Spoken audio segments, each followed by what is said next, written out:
Shakib Al Hasan temper হারিয়ে ফেলেন, তার মেজাজ ঠিক রাখতে পারেন না, এবং তিনি জায়েদ খানের এই মোবাইল কেন ফেলে দিলেন। এই যে টেম্পার হারিয়ে ফেলছেন সাকিব আল হাসান, আজকের টপিকস নিয়ে কথা বলার আগে চলুন আমরা দেখে নেই ছোট্ট একটি ভিডিও ক্লিপ।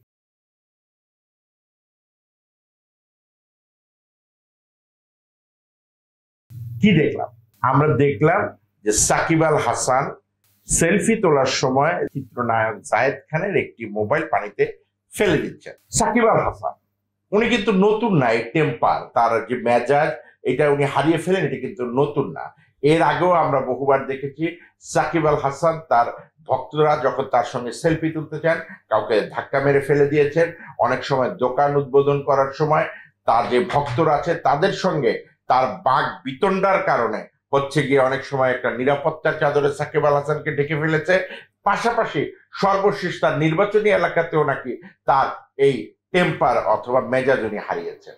শুধু তাই না, বিপিএল, আইপিএল বিভিন্ন জায়গায় তার এই যে মেজাজ হারিয়ে ফেলেন একজন সুপারস্টার, নিঃসন্দেহে অনেকে আবার সমালোচনা করেন, ভাই উনি বাংলাদেশের একমাত্র সুপারস্টার না, সুপারস্টার মাশরাফি বিন মুর্তজা। নিঃসন্দেহে মেশ আমাদের দেশের একটি জাতীয় সম্পদ, কারণ তার সময় বাংলাদেশ ক্রিকেট একটি বিশাল উচ্চতায় পৌঁছে গিয়েছিল।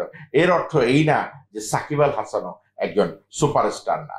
যার যে যোগ্যতা, আমি যারা ভক্তবৃন্দ আছেন তাদেরকে আমি বলবো সেটা দেওয়া উচিত। পাশাপাশি এটাও কিন্তু সত্যি যে যারা দর্শক বলছেন যে দিয়ে তারা গিয়ে এই ভার্চুয়াল মিডিয়াতে, ফেসবুকে, পেজে, ইউটিউবে ভাসিয়ে ফেলছে। কিন্তু দিন শেষে আপনারা যারা আমার কাছ থেকে অথেন্টিক কথাটি জানতে চান যে সাকিব আল হাসান এই যে টেম্পার হারিয়ে ফেলে, উনি কেন হলো জায়েদ খানের এই মোবাইলটা পানিতে ফেলে দিলেন, বা তাদের মধ্যে আসলে সমস্যাটা কি, চলুন সেটা জানার জন্য হলে আরেকবার আমরা ভিডিও ক্লিপসটি দেখি।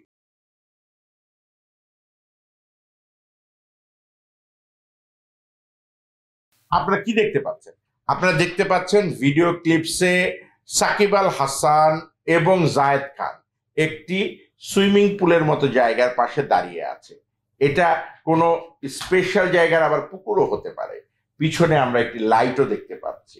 আমরা জানি বিগত কয়েকদিন আগে একটি টেলিভিশন বিজ্ঞাপনও কিন্তু এইভাবে ঘটনা প্রচার করা হয়েছিল। আমাদের দেশে এখন একটি ট্রেন্ড তৈরি হয়েছে, ধরেন কেউ যদি দেখা গেল মাথার চুল লাল করে রাস্তা দিয়ে দৌড়ায়, আর তার যদি ভিউ মিলিয়ন মিলিয়ন হয়ে যায়, তখন দেখবেন যে ওই যে কিছুদিন আগে আরেকজন ভদ্রলোক ওয়াচ করতেন, তিনিও মাথার চুল লাল করে ফেলছেন।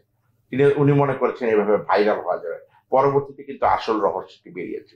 তো আমাদের বিজ্ঞাপনে অথবা নাটকে বা টেলিভিশনের প্রচারে, যেমন মোস্তফা সরোয়ার ফারুকীর বায়োপিকটির সময় কিন্তু ডিগবাজি দিয়েছিলেন জায়েদ খান, সেই ডিগবাজিতে আজকে কিন্তু উনি পুরোপুরি ডিগবাজি জায়েদ খান হয়ে গেছেন। তো তেমনি এই যে টেম্পার হারিয়ে ফেলছেন সাকিব আল হাসান, আমার মনে হয় যে কোনো বিজ্ঞাপন নির্মাতা প্রতিষ্ঠান অথবা কোনো ফিল্ম নির্মাতা প্রতিষ্ঠান, তবে বিজ্ঞাপনটাই বেশি হবে, কারণ আমি যেহেতু বিজ্ঞাপন করি, আপনারা জানেন বিজ্ঞাপনের সাথে আমি জড়িত, আমি যেহেতু বিজ্ঞাপন করি, আমার মনে হয় যে এইটা বিজ্ঞাপনের একটা কনসেপ্ট হতে পারে যে যেহেতু সাকিব আল হাসান টেম্পার হারিয়ে ফেলে আর জায়েদ খান এখন এই মুহূর্তে সবচেয়ে আলোচিত একজন ব্যক্তি, এই যে দুজন আলোচিত ব্যক্তির মাঝখানে টেম্পার হারিয়ে ফেলার সাবজেক্টটি নিয়ে সেলফি তুলে কোনো মোবাইলের সম্ভবত বিজ্ঞাপন হবে, অথবা বিজ্ঞাপনটা এরকমও হতে পারে যে আর সেলফি তোলার দরকার নেই, সাকিব আল হাসান আর জায়েদ খান পার্টনার হয়ে কোনো নতুন কোম্পানিও খুলতে পারে। কারণ বাংলাদেশে এখন যারা সুপারস্টার আছে তাদের পক্ষে এটা অবিশ্বাস্য কিছু না। তো আমরা অপেক্ষায় থাকলাম যে তারা আসলে গিয়ে দুজনে মিলে কি করছেন, বিজ্ঞাপন, নাটক বা অন্য কিছু। যারা ভক্ত আছেন সমালোচনা করছেন তাদের উদ্দেশ্যে বলতে চাচ্ছি, আপনারা বিভ্রান্ত হবেন না। এটা সাকিব আল হাসান টেম্পার হারিয়ে ফেলে কোনো অঘটন ঘটাননি, এটা পরিকল্পিত এবং সুচিন্তিত স্ক্রিপ্টের মাধ্যমে ঘটানো হয়েছে, এবং আমার এই কথাটি ভবিষ্যতে প্রমাণিত হবে। ভালো থাকবেন সবাই।